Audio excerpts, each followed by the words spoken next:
নমস্কার, কেমন আছেন সবাই? ব্ল্যাক বাই পূর্ণিমা চ্যানেলে আপনাদেরকে স্বাগত। এখন বাজে সকাল 7:30। চলে এসেছি ছাদ বাগানে।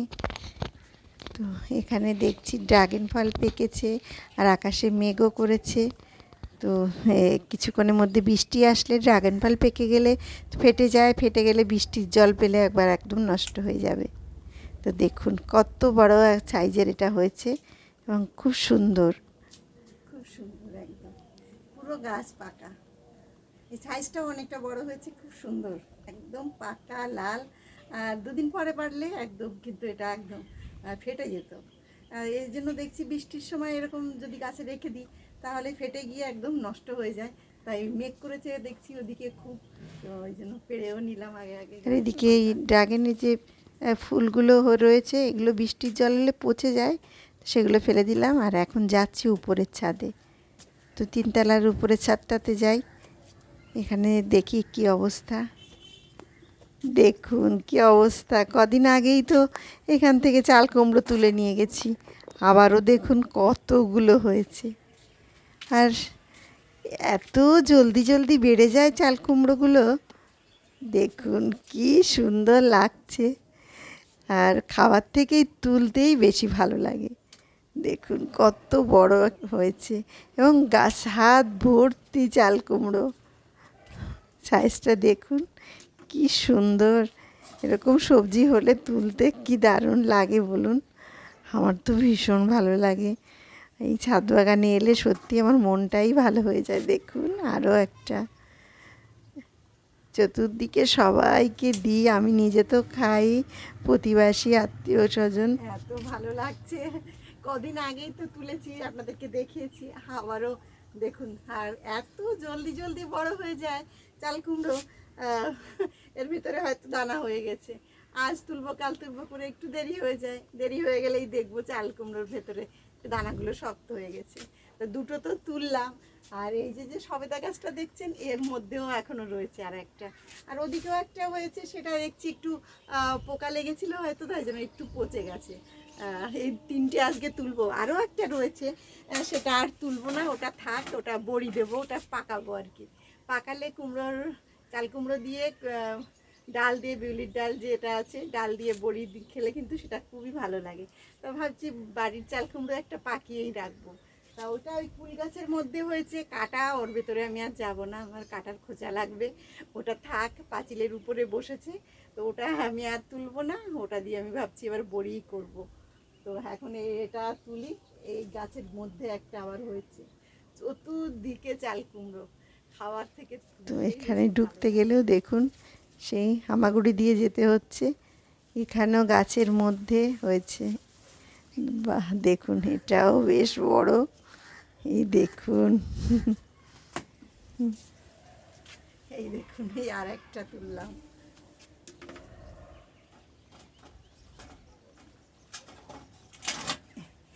এই দেখুন 3টে চাল কুমড়ো, একটা ড্রাগন ফল তুলেছি।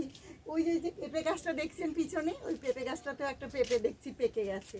এই ছাদের উপরে, 3তলা ছাদের উপরেও পেঁপে গাছ লাগিয়েছি, যাতে পেঁপেগুলো একটু ছোট হয়েছে, কেননা গাছটায় অতটা ঠিক মতো খাবার পড়েনি দেখে একটু ছোট, কিন্তু পেকে গেছে। এই যে পেঁপে গাছটি দেখছেন, পেঁপে গাছটি একটা বেদির উপরেই আমি বসিয়েছি। এত ভালো লাগছে, দেখুন একটা পেঁপে পেকেও গেছে। তো এখানে একটা লাঠি নিয়ে, এর উপরে আমি হাতে পাবো না, তো একটা লাঠি দিয়ে এখন এই পেঁপেটাকে পাড়ছি। দেখুন এত ভালো লাগছে। নিচে যে পেঁপে গাছটি রয়েছে সেখানে তো বিশাল বড় বড় পেঁপে হয়, তো উপরেও একটা লাগিয়েছিলাম। দেখুন সুন্দর পেঁপে হয়েছে। তো দেখুন ছাদ বাগানে এলে সবসময় এত সবজি পাই, মনটা আমার এত ভালো লাগে। আর এদিকে তো জবা ফুল গাছটায় প্রচুর উচ্ছে হয়েছে। আর আমি এই যে উচ্ছেগুলো, এগুলো কিন্তু বেশি বড় না, ছোট ছোট সাইজ। এই উচ্ছেরগুলো খেতে বেশি ভালো লাগে। এই উচ্ছের টেস্টটা অন্যরকম। করলা আমার অত ভালো লাগে না, তার জন্য আমি এই ছোটো উচ্ছেই পছন্দ করি। তো গত বছর লাগিয়েছিলাম, সেই দানাগুলো পড়েই এবারে গাছ হয়েছে। এবারে তো আর আলাদা করে আমাকে উচ্ছে গাছ লাগাতেই হয়নি, নিজের থেকেই বৃষ্টির জল পেয়ে সব জায়গায় দেখি চতুর্দিকে উচ্ছে গাছ নিজের থেকেই হয়েছে। এই গাছে যে উচ্ছে হয় সেগুলো অনেক তো পেকে যায়, পেকে নিচে দানা পড়ে যায়, সেই দানা আবার বৃষ্টির জল ফেলে সামনের বছর আবার ওখান থেকেই গাছ বেরিয়ে আসে। আর ছাদে এলে এত সবজি সত্যি যখন তুলি মনটা এত ভালো লাগে। উপরে উপরে জবা গাছের মাথার উপরে ওদিকেও রয়েছে হচ্ছে। আর এখানে দেখুন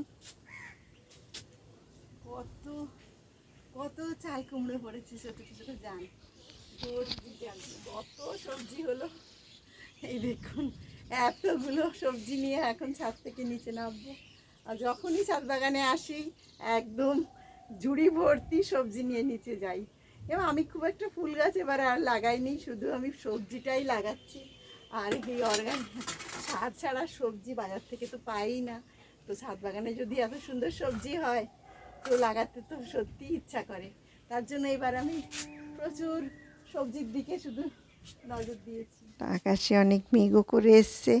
এই এই যে চাল কুমড়োটা এটা দেখুন, এই দেখুন পুরো পোকায় কীরকম নষ্ট করে দিয়েছে, একদম পুরো নষ্ট হয়ে গেছে, খোল করে দিয়েছে। মাঝখানে যে দানা টানা সমস্ত সব বেরিয়ে এসছে। এখন এটা পেঁপে গাছের গোড়াতে যে সবজির খোসাগুলো ফেলি আমি, সব যত রকমের আমার কিচেনে যত সবজির, এটা এই যে পেঁপে গাছটি, এর গোড়ায় আমি সমস্ত সবজির খোসা এসে ফেলি, এখানে এটা রেখে দিলাম। আর দেখুন উচ্ছে গাছগুলো, এখানে ড্রাগন গাছের মধ্যে যে উচ্ছে গাছগুলো হয়েছিল একদম পোকায় নষ্ট করে দিয়েছে। আমার উচ্ছে গাছগুলো সমস্ত পোকায় খেয়ে ফেললো। প্রচুর মেঘ করে এসছে, আস্তে আস্তে সমস্ত সবজি নিয়ে নিচের দিকে এখন নামছি, যখন এক্ষুনি হয়তো বৃষ্টিও চলে আসবে। এত ভারী নিয়ে নড়তেই পারছি না, দেখুন কি অবস্থা, সাংঘাতিক ভারী কি অবস্থা দেখুন। তিনটে এক একটার ওজন প্রায় 5 কিলো হবে, এত ভারী। আকাশে মেঘ করেছে, এক্ষুনি হয়তো বৃষ্টিও এসে যাবে, তো বৃষ্টি আসার আগে আগে সব এগুলো তুলে নিলাম, নিয়ে এখন নিচের দিকে যাই।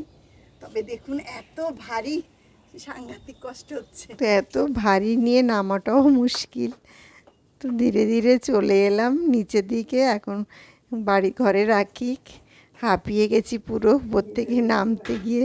আগে একটু জল খেয়ে নিই, খুব কষ্ট হয়েছে এই এতটা ভারী একটা চাল কুমড়োর ওজন তো অনেক বেশি, তো খুবই কষ্ট হয়েছে এগুলো নিয়ে আসতে। আর ছেলে মেয়েকে বারবার ছাদে ডাকলে ওরা ভীষণ বিরক্ত হয়ে যায়, তার জন্য ওদেরকে আর ডাকলাম না, আমি নিজে নিজে নিয়েই চলে আসলাম। কি সুন্দর একদম গাছের টাটকা সবজি, গাছ পাকা ফল, সত্যি আমার এত ভালো লাগে এগুলো তুলতে। তো আজকের মতো ব্লগটা এখানেই শেষ করছি, আবার একটি নতুন ব্লগে দেখা হবে, বাই।